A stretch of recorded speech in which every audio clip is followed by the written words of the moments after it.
iPhone 17R lagi rame, bakal jadi iPhone paling tipis sepanjang sejarahnya Apple. Info dari Bloomberg, iPhone ini tebalnya cuma 6,25 mm, bahkan lebih tipis dari iPhone 6 yang dulu terkenal tuh tipis banget di 6,9 mm. Dari foto bocorannya kelihatan jelas kalau model R ini emang tipis banget dibanding model lainnya. Apple awalnya juga kepikiran bikin iPhone 17R ini tanpa port sama sekali. Jadi ngecasnya harus pakai MagSafe atau charger wireless standar Qi aja. Ya biasa sih Apple kegigit ini, emang biasa kasih racun di produknya dan dia jual penawarnya barengan.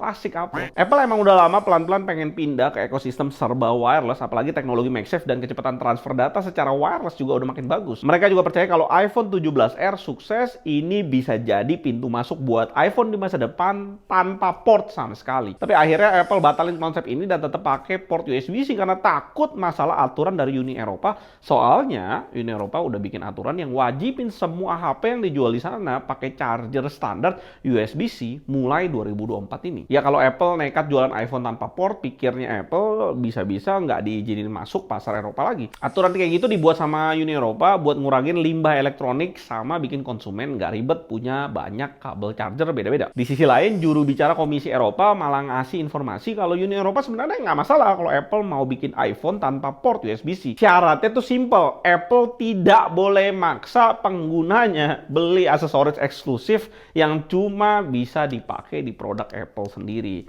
Ya contohnya kayak zaman dulu tuh lightning cable. Ya berarti Apple bukannya nggak mau, dia nggak bisa untung, jadi nggak mau. Jadi kalau Apple mau seriusin jalanin konsep portless ini, nggak ada larangan sebenarnya di Uni Eropa selama syarat itu dipenuhin. Justru yang paling penting sebenarnya iPhone 17R ini bakal pakai modem khusus buatan Apple sendiri yang C1. Modem ini jelas lebih hemat energi dibanding modem Qualcomm yang ada di iPhone 16. Ini penting karena desainnya makin tipis berarti baterainya makin tipis, makin kecil. Jadi modem yang hemat energi bisa bantu buat ya lebih lama baterainya. iPhone 17R juga infonya punya layar ProMotion 6,6 inch, kamera utama 48 megapiksel dan chipset terbaru A19.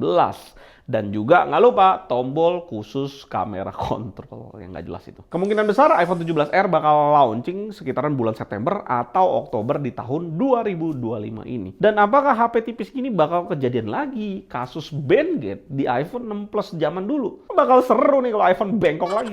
Makin hari makin males gak sih ke Jakarta? Bayangin macetnya di kepala ya udah capek banget. Xpeng nih solusinya. Perusahaan China yang baru aja ngumumin rencana mereka buat produksi massal mobil terbang dan robot humanoid tahun 2026. Buset, itu 8 bulan lagi tuh. Kalau berjalan lancar, Xpeng bakal jadi perusahaan pertama di dunia yang produksi mobil terbang massal. CEO Xpeng Motor bilang kalau mobil terbang mereka itu namanya Aeroth yang punya desain unik, dibagi jadi dua bagian. Pertama mobil biasa yang dipakai jalan, bagian kedua tuh drone atau kendaraan kecil yang bisa terbang di bagian belakang supir. Pas lu mau terbang, si mobil daratnya ini harus cari tempat landasnya dulu. Drone bakal dikeluarin dari belakang, lu pindah masuk ke drone buat terbangin drone-nya ke atas. Kalau ini lu pakai di Jakarta, lu bye-bye itu sama baja yang lagi ngalamin macet di Jakarta dengan muka happy lu. Aeroth ini pakai desain 6 motor semacam baling-baling yang bisa dilipat biar hemat tempat. Bahannya carbon fiber yang ringan supaya bisa lebih gampang terbang.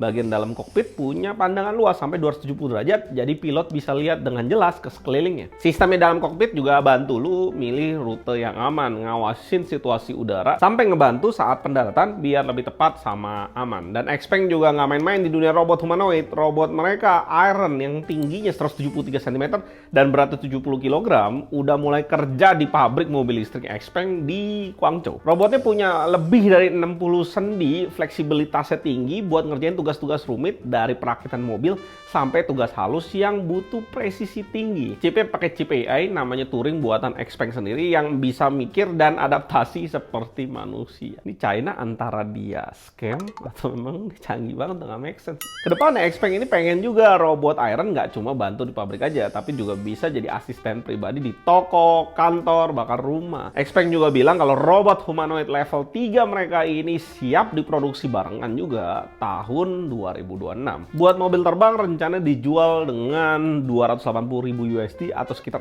4,5 miliar rupiah. Dan kalau robot humanoidnya sampai berita ini dibuat belum ada info harga resmi. Gemini 2.0 Flash yang bisa ngapus watermark di gambar termasuk dari Shutterstock. Sekarang bisa jadi bersih seolah-olah nggak pernah dikasih watermark. Shutterstock su Google ya. Udah banyak orang yang di X nyoba, salah satu akunnya Dead Aerosmith. Dia masukin gambar dari Shutterstock terus nge-prompt remove the Shutterstock watermark from this image. Hasilnya watermark langsung lenyap, gambarnya langsung bersih, kayak nggak pernah dikasih watermark sama sekali. Ya gue sendiri juga nyoba langsung, ambil ubur-ubur pink dari Shutterstock, kasih perintah buat ngilangin watermarknya, hasilnya beneran bersih, nggak ada jejak editan sama sekali. Dan bukan cuma dari Shutterstock, watermark dari website lain juga bisa dibersihin, langsung dibikin kayak gratisan sama Gemini. Ya emang ini nggak setajam hasil kalau lu beli langsung, tapi nggak ada masalah, lu pakai AI lagi aja buat upscale, pakai Canva tuh gampang banget, upscale, itu lebih tajam gambar. Ya emang ini sebenarnya ngelanggar hukum karena website yang ngejual gambar watermark itu ada hak ciptanya. Pertanyaannya, website jualan gambar ini berani sue Google nggak? Sementara Sundar Pichai itu datang pas pengangkatannya Trump, berdiri barengan sama orang-orang paling kaya dunia lainnya. Ya kalau nggak terjadi apa-apa, tidak ada sue-mensu gitu ya, website berbayar ini bakal bangkrut semua, dibangkrutin sama AI.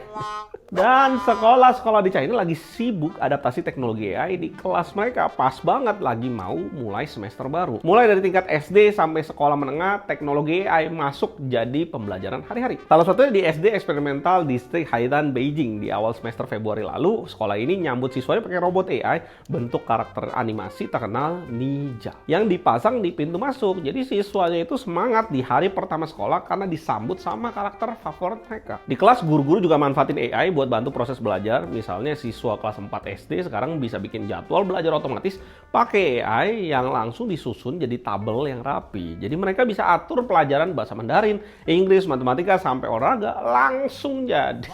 Ya AI gimana ada yang nggak langsung jadi. Di kelas juga mereka udah pakai AI buat sesi tanya jawab yang dipasang di depan layar ataupun di tabletnya mereka. Selain itu murid-muridnya juga udah mulai belajar pakai teknologi AR, augmented reality. Guru mereka nunjukin gimana caranya scan materi pakai smartphone supaya materi yang tadinya cuma gambar 2 dimensi bisa muncul jadi visual 3 dimensi yang lebih menarik, asik buat belajar tentunya. Nggak cuma itu, di kelas-kelas murid-murid juga udah mulai belajar bikin robot sendiri dan gerakin di lintasan khusus yang mirip miniatur kota. Mereka belajar gimana bikin program sederhana supaya robot mereka bisa bergerak ngikutin jalur dan nyelesain tugas tertentu. Pemerintah China emang ngerti banget sama rakyatnya. Mereka udah lihat DeepSeek dilempar DeepSeek jadi bom atom nih sama Amerika. Dia sekarang mau lahirin CEO DeepSeek yang baru. Dan mungkin semua gambaran yang tadi gue show ke lu itu gambaran semua sekolah negeri Indonesia. Kalau tidak ada korupsi, ya semua tergantung sama kata-kata. Kalau AI dari Adobe sekarang bisa bikin efek suara cuma dari suara tiruan yang lu buat sendiri pakai mulut. Namanya sketch to sound. Tinggal di video demonya AI ini nunjukin kalau lu cukup niruin suara singa terus masukin teks kayak lion roaring, AI bakal langsung bikin efek suara yang kedengeran kayak singa beneran. Terus juga ada nih orang yang humming suara mobil-mobilan yang balapan di sirkuit sambil ngeprom F1 Formula 1 car racing raving fast. Dan boom! Jadi itu efek suara yang persis kayak efek di suara-suara film-film keren. Semudah itu zaman sekarang sound efek artis, kerjanya apa nanti? Setelah DeepSeek kemarin bikin Mama Rika berdarah, muncul lagi AI baru dari China, Manus AI. Bedanya kalau DeepSeek itu kayak ChatGPT fokus ke chatbot buat ngobrol dan cari informasi, Manus AI ini lebih mirip asisten digital yang bisa kerja sendiri. Bayangin aja dia kayak virtual assistant pribadi lu gitu. Manus AI ini bisa ngerjain banyak hal, mulai dari analisis saham, bantu bikinin jadwal jalan-jalan pribadi, optimisasi SEO website, nge-cloning website Apple dalam waktu 1 jam, nge-coding game 3D, jadi asisten pribadi buat nyiapin semua informasi penting sebelum meeting, sampai ngebuat stok ide konten buat 4 minggu cuma dalam waktu 2 menit. Nggak perlu prompt terus-terusan, prompt 1 kali asal benar, AI-nya kerja terus-terusan, tinggal nyuruh-nyuruh doang sekarang. Dari demonya sih ini real AI agent ya, lu suruh kerjaan apa, dia cobain terus-terusan sampai berhasil. Sampai berita ini dibuat, Manus AI masih dalam beta, aksesnya terbatas dan harus apply dulu buat dapetin invitation code di website resminya. Server Discord resminya juga udah diisi lebih dari 170.000 orang member. Banyak banget yang mau nyobain dan nungguin di dalam. Ya orang-orang sebanyak itulah yang siap ngambil kerjaan lu semua. Dan yang gue bingung kok bisa-bisanya apps ojol ini lolosin ya orderan GrabCar dari PIK Jakarta sampai ke Atlas Bali. Ongkosnya tuh sampai 4 juta. Gimana nggak drivernya mantap. Sampai jumpa di video kita.